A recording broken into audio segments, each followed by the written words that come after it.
Hey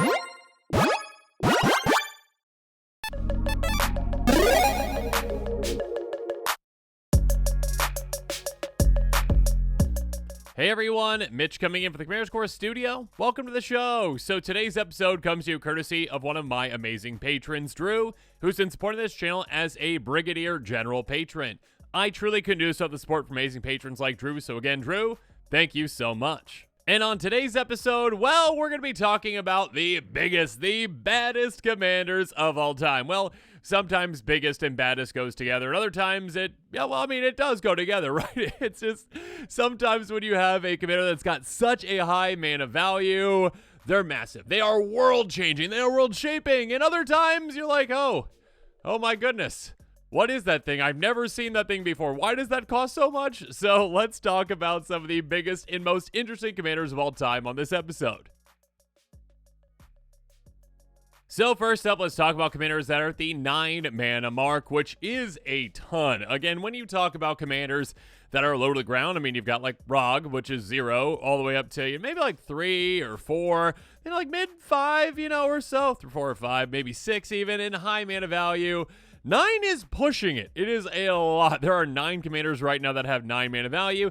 Chisgoria Forge Tyrant is one of them. This one, though, can be cast for a lot less. 5/4 Dragon for 9 mana in red, affinity for artifacts. So for each artifact you have in play, costs 1 less. So you can cast this for as little as 3 mana. So again, it's kind of like a flexible commander in that it is high mana value. It is a big commander. That being said, its cost doesn't have to be big. It's got flying and haste. When it attacks, exiles the top 5 cards of your library. You may cast artifacts off from among them this turn. If you do, as affinity for artifacts. So basically gives other big artifacts affinity too, so they can be cheap spells as well. Go wide with artifacts. Get this out. It's kind of like a cheaty kind of big mana creature, big mana commander, but it still makes the list. Speaking of which, Aragast, Erupting, Nullkite, and I am counting, the commanders that haven't come out yet for Modern Horizons 3 that we've seen so far, because we've got this one here. Aragast is going to be a 6/6 Eldrazi dragon for 9 mana, but again, like Chisgoria, it does have a cheaty quality to it for that mana value, because it has Emerge for 6 red.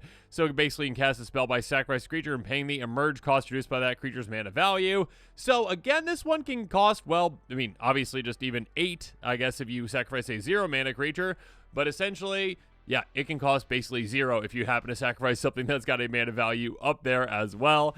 This one says, whenever you cast a spell, you may exile your hand. If you do, draw 3 cards. So get rid of your hand permanently and say, yeah, I'll replace that. It's kind of like a mini wheel.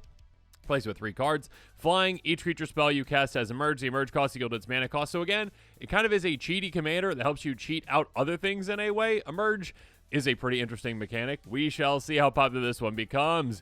But now let's take a step back to an older commander, an older time where, again, the mana value is what the mana value is, and even more so. Kuro Pitlord, a 9/9 Demon Spirit for 6 black, 9 mana. Beginning of your upkeep, sacrifice unless you pay black.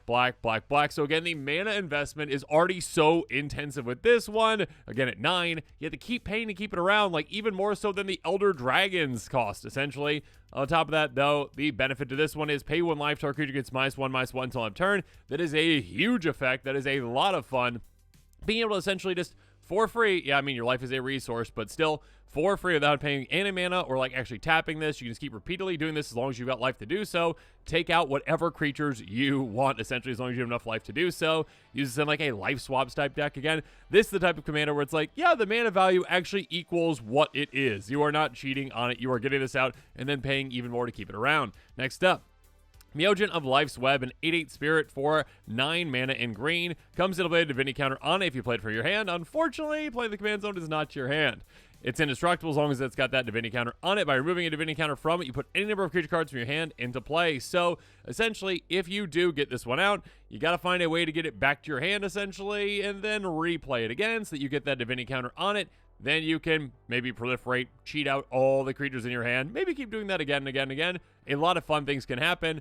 But yes, unlike the first 2 commanders we talked about, there's no cheating this one out, essentially. You need to pay its cost and then maybe even pay it again. So it technically could be a little more expensive even than Kuro Pitlord if you're building the deck around getting it out, then getting it out again to actually get that divinity counter. Next up, Rhea Dawnbringer, a 4/6 angel with flying that costs 9 mana in white. Beginning of your upkeep may return target creature card from your graveyard to the battlefield. That is a huge effect. That being said, that is a huge cost to get this out again. At 9 mana, you're just getting a 4/6 flyer. You better be able to keep this around in order to actually cheat things out of your graveyard. Obviously, if this just survives one turn, you get a lot of value out of that reanimation. Just getting something massive out of your graveyard. There's not too many discard effects in mono white. That being said, you can find ways to do that. You can find ways to get things in your graveyard. You can find ways to cheat maybe some creatures out that have some big ETBs or some big splashy effects. And if you can keep this out, for multiple turns, it can just keep giving you value and value and value throughout the game. Moving on. Spirit of the Night. Some of the sickest art in Magic of all time. I think this one's from Mirage, only back in 96. A 6/5. I should have looked up what it is, but it's a legend. It's probably a spirit, maybe. I don't know. Anyways, for 9 mana. Flying, trample, protection from black. First strike when attacking, it's unaffected by subject sickness. So essentially, first strike on your turn when it's attacking, and you have haste with this. It's a 6/5 flampling, protection from black for 9 mana. This one doesn't see too much play in Commander, but again, it is a spicy card in that its art is so cool. It just looks so metal. But yeah, it is one of those kind of commanders where it's like, yeah, that's 9 mana. Okay, it's not game-changing. Moving on. The Tarask, a 10/10 dinosaur for 9 mana in green. It has haste in Ward 10 as long as it was cast. Ward 10 might as well just be hexproof, right? No one's ever paying that Ward 10 unless they have an infinite mana. When this attacks, it fights target creature defending player controls. Going back to that. Think about someone being like, I Swords to Plowshares your Tarask, and I paid 10 extra to do so. 11 mana Swords to Plowshares. Anyways, when it attacks, it fights our creature defending player controls. Again, this has the potential to do so much damage, essentially, being like, oh, okay, yeah, it's going to come out. It's going to swing right away. You really can't deal with it with any removal spells, target removal spells, that is. And also, every single time it attacks, I'm taking something out. So I remove some blockers. I get this through.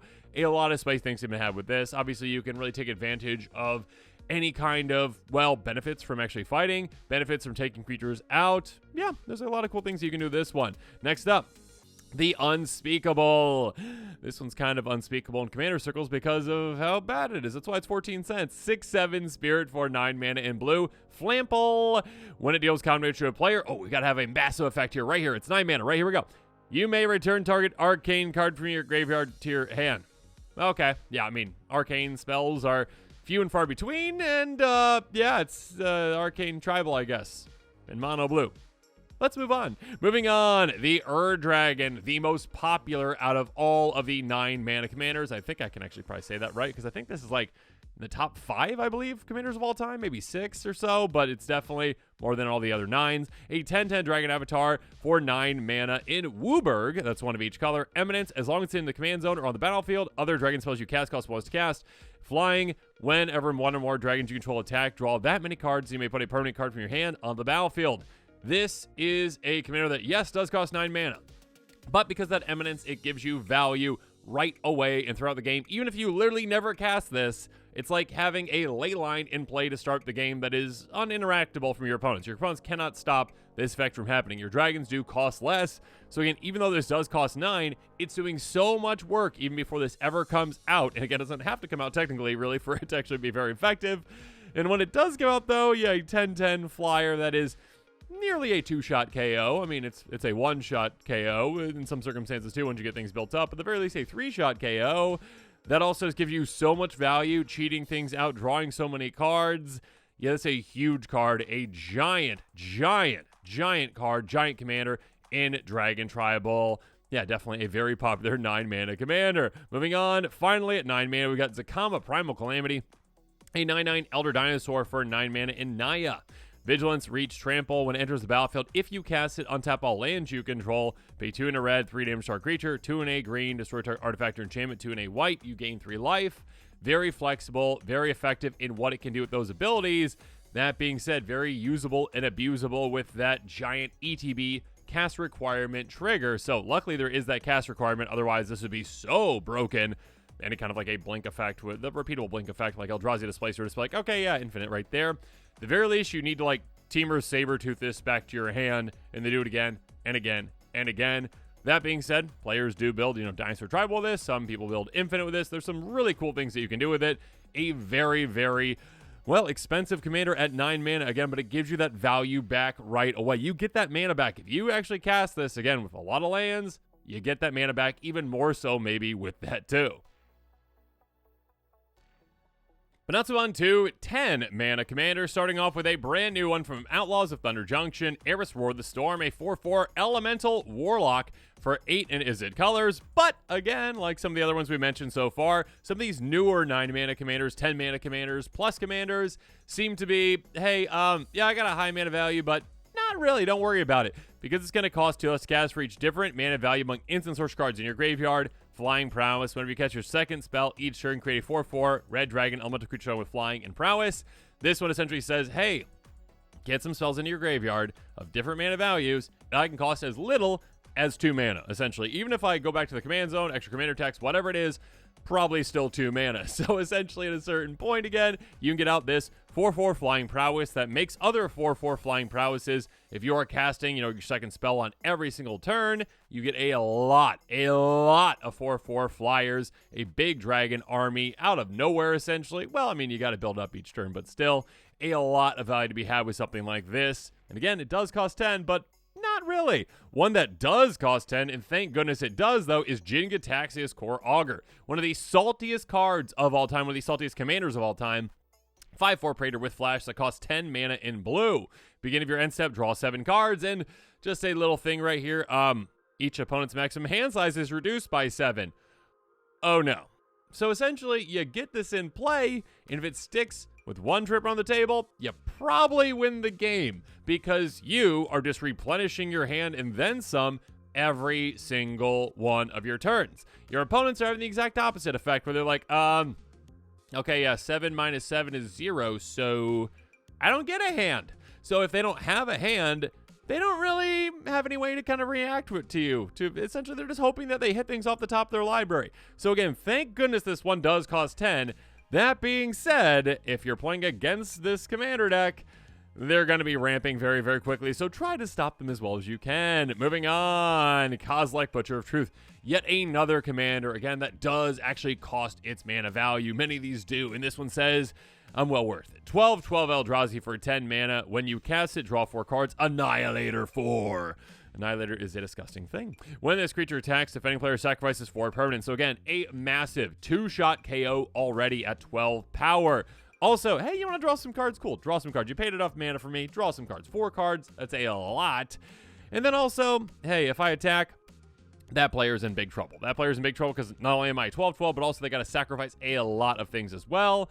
On top of that, it doesn't really matter all that much for it being a commander, but it is a shuffle titan. Whenever it's in the graveyard from anywhere, its owner shuffles in their graveyard, and their graveyard into their library. So keep that in mind.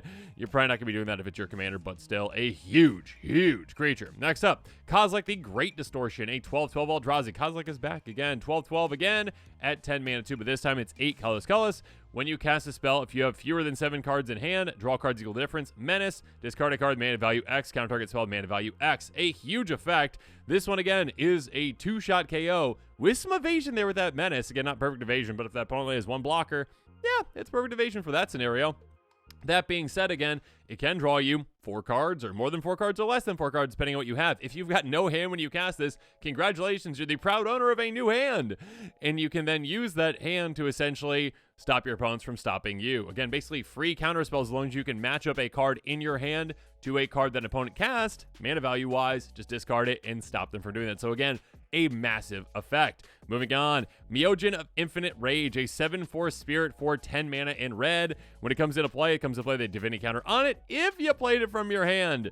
This one I'm probably not all that upset with that it doesn't get that divinity counter from the command zone. It has indestructible as long as I get a divinity counter on it, and by removing that divinity counter from it, you destroy all lands. Yeah, massive taboo in Commander to just nuke all the lands.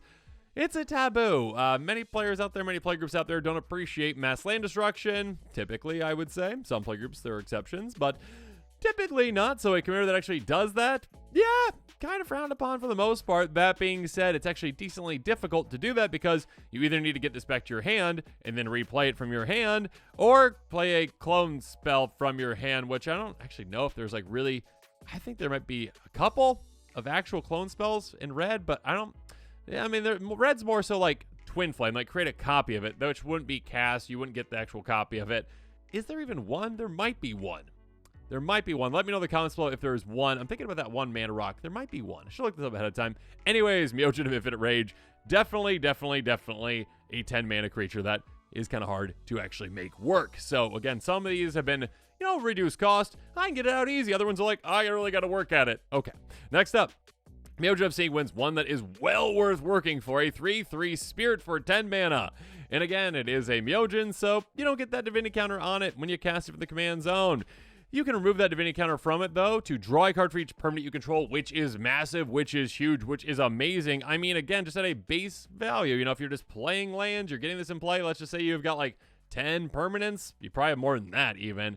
Then you're like, okay, I remove that, draw 10 cards, amazing, especially since you can proliferate that. So blue has the best way to use and abuse this. Number one, you get the most ways to bounce this back to your hand if you want to bounce it and then replay it, or simply play a clone spell. I was going to say a clone effect, but yeah, clone creature spell essentially, and it actually gets that divinity counter on it. You're going to sacrifice the original. Then you can say, oh, it's got the divinity counter. Cool, good for me because I cast that from my hand. Also, I'll proliferate this, then I'll draw a lot of cards. I'll proliferate it, then I'll draw even more cards. You can get this just massive draw loop essentially where you're doing some incredible things. So yeah, Myojin of Seeing wins, 10 mana, and well worth all of that. Moving on, Octavia Living Thesis. This one is 10 mana. It takes some work to actually get to less than that, but it's pretty spicy in how you do it. An 8/8 Elemental Octopus for 8 blue. Costs 8 less to cast if you've got 8 or more instant source cards in your graveyard. So if you build that up, if you get that amount in there, all of a sudden this is a 2 mana commander. Ward 8. So again, basically just hexproof. Your opponents are not targeting this. Magecraft, whenever you cast or copy an sorcery spell, target creature has base power known as 8/8 until end of turn. Yeah, that can be massive. That can be spicy. I mean, just think about that plus like a Blighted Agent. I think that's the one, right? That's unblockable and also is in fact, yeah, if you got those kind of things, you can do some pretty spicy things with that, or ones that actually care about, how much combat damage they're dealing or what their power is. You do a lot of spicy things with this one. And again, it is one where it does actually take some effort to make this cost a lot less. Again, there's no like just incremental going down in cost. It's either 10 mana or it's 2 mana. You can get there, though. You can do some spicy things with Octavia. Moving on, Progenitus. This thing is so cool. When I was younger, I was like, what in the world? Like, how does anyone ever deal with that? It's got protection from everything. There are ways to deal with it, but if your opponents don't have those ways, they're in big trouble. A 10/10 Hydra Avatar for double Wooburg. That's right, white, blue, black, red, green. Protection from everything. Your opponent's like, does it protect from this? Yes. Protect from that? Protect from that? Yes. How about a Wrath? No. Unless it's like a red damage-based board wipe. Then no. No, not protection from Wraths.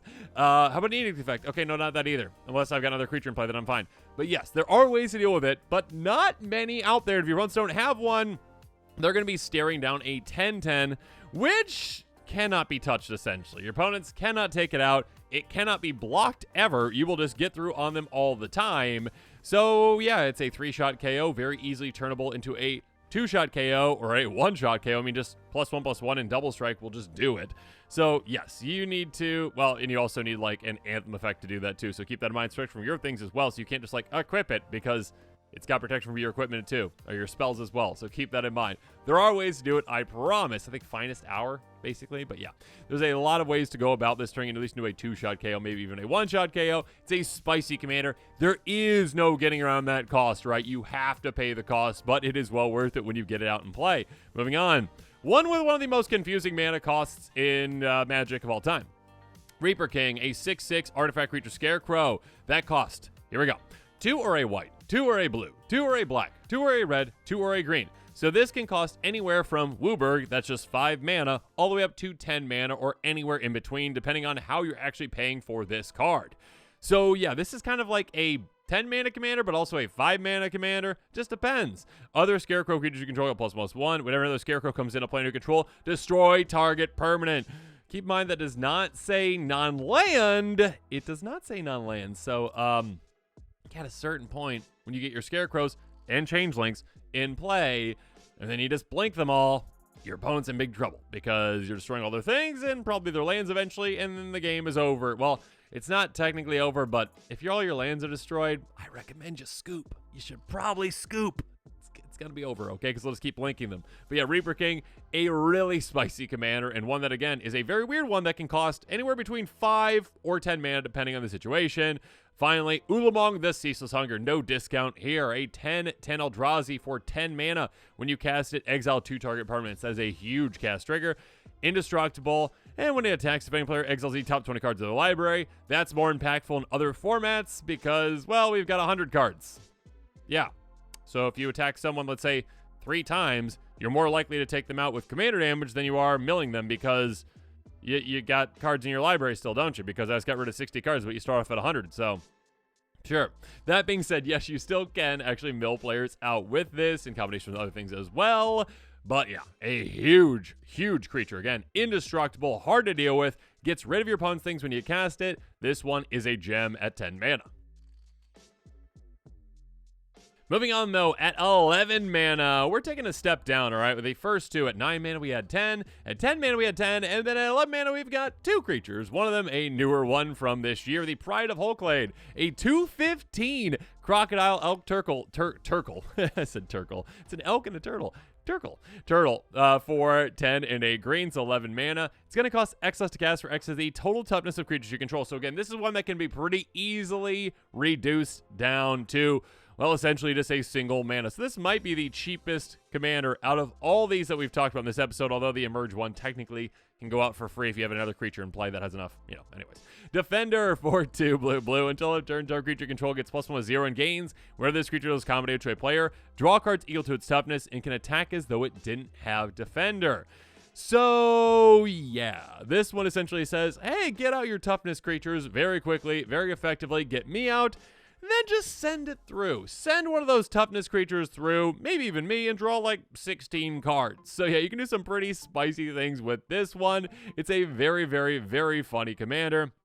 I guess I said 16, right? It's probably actually +1/+0, not +0/+1. So it'd be 15. Still, drawing an absurd amount of cards, getting a lot of value out of your creatures that have a ton of toughness. There's some other ways to play with that too. A really fun Simic commander. And then Ulamog is back at 11 mana. A 10/10 Eldrazi for 11 mana. When you cast a destroy target permanent, indestructible Annihilator 4.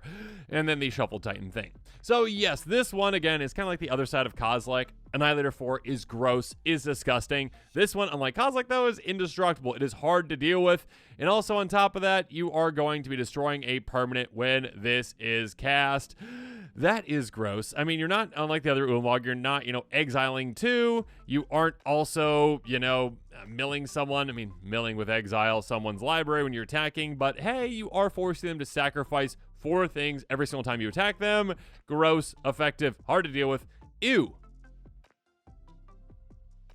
But now for something interesting with this little curve that we've got going on, because again, we start off at 10, 10, down to 2. Now we're up to 4 creatures. We actually go down at 11, then back up at 12 mana with 4. Emrakul the World Anew. Again, a new commander that is coming out, not yet, in Modern Horizons 3.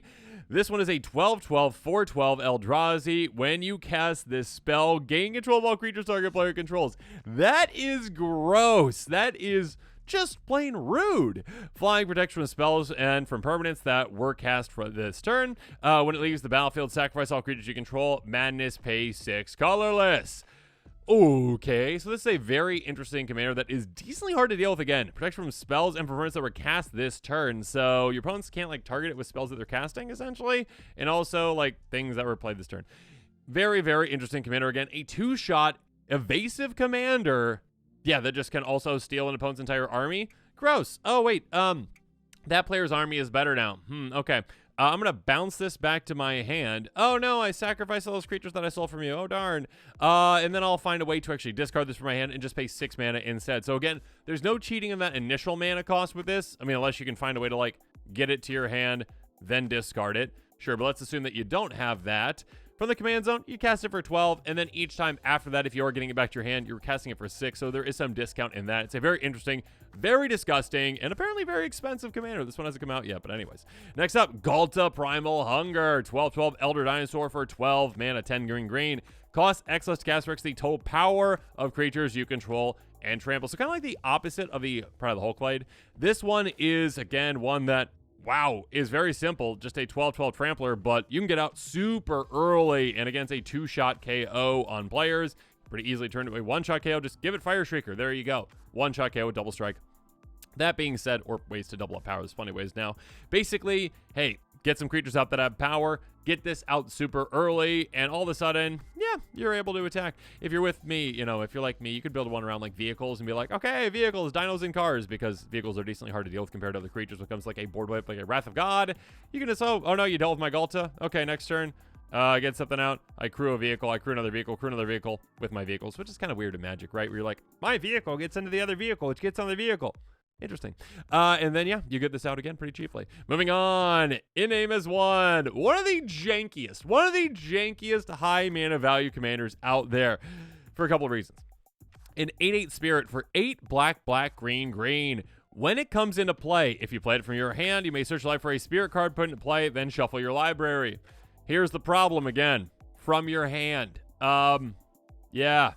You can cast it with the command zone, but you're not casting from your hand. So unless you've got a way to get it from your command zone to your hand before you play it, you've got to play it from your command zone, get it back to your hand, and then recast it for a total of, well, not even including like whatever bounce effect that you utilized, for a total of 24 mana to actually just get a spirit out of your deck into play. Okay. That being said, when it's with the grave from play, you may remove it from the game. If you do, return target spirit card from your graveyard to play. So that you can take advantage of. Again, from the command zone, you're like, okay, cool. Get that there, move from the game, and I will all of a sudden get my spirit out of my graveyard. That being said, janky. Oh my goodness, there's no discount here. There's, again, like the Myojin, like no benefit from just playing for the command zone. Yeah, it's pretty janky. Then finally, at 12 mana, we got Thrasta Tempest Roar, a 7/7 dinosaur for 12 mana in green. It's going to cost 3 less to cast for each other spell cast this turn. Trample, haste, trample over planeswalkers. Very specific. Basically, this can deal Dexus damage to the controller of the planeswalker it's attacking. And it's got Hexproof as long as it enters the battlefield this turn. There's a lot going on with this one. Yeah, Green Storm? That's a thing, apparently, where you're just casting spell for spell to spell, trying to make this cost as low as possible. Obviously, if you cast 4 spells, it's down to just 2 mana. There you go. But you also had to cast all those other 4 spells, so it's pretty interesting, the kind of deck that you can build around this. And at the end of the day, it's just a 7/7 that can trample and haste and also tramples over planeswalkers and temporarily has hexproof on the turn to enter the battlefield. So it's an interesting one. Definitely one that is pretty spicy at 12, like having reduction, but also needing a lot of work with that reduction too. And finally, the most expensive legal commander of all time. I guess I should have prefaced that. It's like there's probably some, like, you know, uncommanders that are up there too, or like maybe the original Emrakul banned as well. So anyways, Emrakul the Promised End, a 13/13 Eldrazi for 13 mana. Costs 1 less to cast for each card type among cards in your graveyard. When you cast it, you gain control of target opponent during that player's next turn. After that turn, the player gains an extra turn, takes an extra turn. Flying, trample, protection from instants. So this one is most definitely a 2-shot KO. That is evasive, that is hard to deal with, and that can get over creatures as well. That trample, it is one that does have cost reduction, but there is a limit to that again. Each card type among cards in your graveyard will reduce that down. So, yeah, there's a decent amount of card types out there. But again, you are in colorless, so to my knowledge, there isn't a colorless Planeswalker. I can't remember. I don't think there is. There's like a lot of cards coming out every year. Colorless Planeswalker or Colorless Battle, I don't think there's either of those. So, yeah, you've got to work to get those things in your graveyard. Probably mill yourself, play spells as well. Get things in your graveyard. Cast this for less. When you do, yeah, ruin someone's day by taking their turn and making every single wrong decision that they wouldn't have made. They're like, oh, I had an alliance with that player. Oh, okay, cool. Yeah, I'm going to attack that player. Haha, fun. They're like, no, I wouldn't do that. And you're like, yes, I would. I would also cast a spell to destroy my things. Yay! I would sacrifice my own things too. Yay! Make every bad decision for them. And then the next turn is theirs. And they're like, you decimated my board. It's fun, but also mean.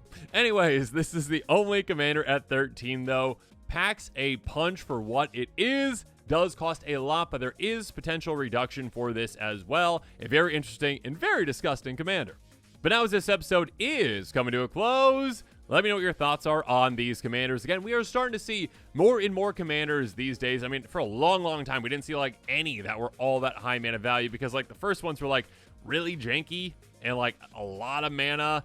You need to put a lot of effort into it. And it was like, okay, like Progenitus was like the highest mana value out of all things. It was like, wow, that's a crazy commander. But it costs a lot. Look at all that, mana fixing you need. And then these days it's like, oh, okay, cool. Yeah, you got this thing that costs that much, but it's really not that much. And then you can get it out pretty quickly and then do some crazy things with it. Really interesting to see kind of the direction that we're getting these days. Yeah, Let me know your thoughts are on all these comments below. If you are interested in any of these cards, any of these commanders, make sure you check out that card list link in the description below. I also have some deck techs on some of these as well. And of course, as always, thanks again and have a good one. This show and episodes like this one are possible thanks to viewers like you. If you're looking for an easy way to help support this show, make sure that you like, share, and subscribe. Also, hit that bell notification icon so you don't miss any new episodes. You can also go check out our playmats and other merchandise at thecommandersquarters.com. We also have a ton of brand new t-shirt designs in stock, so make sure you check out those as well. Another easy way to support this show is with our TCG Player affiliate links. So whether you're buying a deck or individual cards, you can use this general link right here or one in the description. And the final way that you can support this show is by supporting us directly by becoming a patron. There are many benefits to being a patron, and I truly couldn't do this without all of their support.